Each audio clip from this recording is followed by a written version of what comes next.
name is Michaela Hembling. I'm the Assistant Head and SENCO at Glebe Primary. We're a mainstream school with a nursery, and we also have an enhanced provision for hearing impaired pupils. We have 23 children currently in our hearing impaired unit, right from nursery all the way through to year 6, and they have various different levels of need depending on their hearing loss, but also use lots of different equipment. So we have some children that just have kind of standard hearing aids. We also have quite a few that have cochlear implants, and then there's also something that are called links that can attach onto those hearing aids that mean that you can link up to a radio aid. So the teacher would wear a radio aid that the sound feeds directly into their implants and their hearing aids. Some of our children are able to speak vocally, you know, they're very good at having a conversation. Others are completely sign reliant. So we do have BSL interpreters to support our children. So quite often they will be working in the unit in the mornings for their maths and English lessons with a teacher of the deaf and a communicator, and then in the afternoons they join their mainstream class and are supported by a BSL communicator. The only difference to that is our nursery and reception children, they're just within their kind of mainstream class the whole time because of the way the day is structured as that kind of more free flow and play. So yeah, quite a lot of different needs and lots of different ways of supporting the children as well.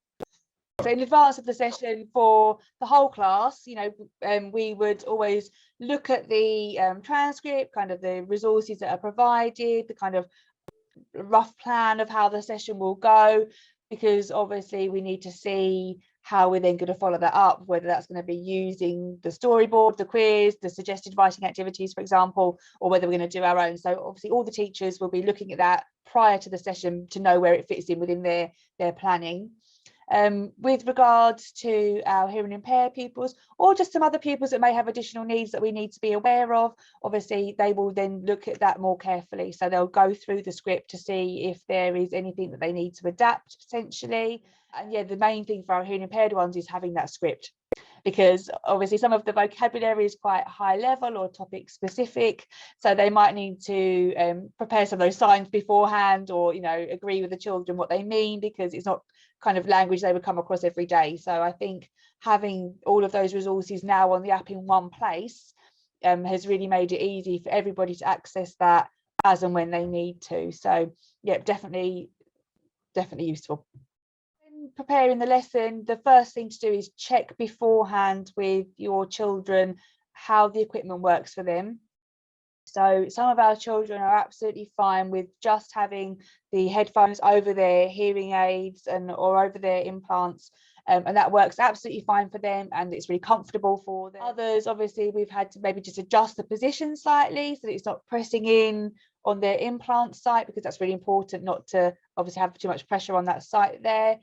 We also check whether they want us to still wear our radio aids, they can hear us, you know, if we need to give instructions, or whether they just want to hear the experience through the headphones and rely on the signer. So I think it's very much down to the individual child. The adult working with them knows their needs very well, but just having a conversation with them and say, right, let's try this out, what works for you, what's the most comfortable. We do have the option of having the splitter where it can directly go through the transmitter and into the radio aid through their links, but actually none of our children have needed that at the moment. We found that all of them have been able to manage just using the headphones, because obviously the sound's going directly into their implant site or their hearing aids. That has been enough for our children, but it's really good to know that we've got that option there if we ever have any children in the future that maybe that isn't suitable for.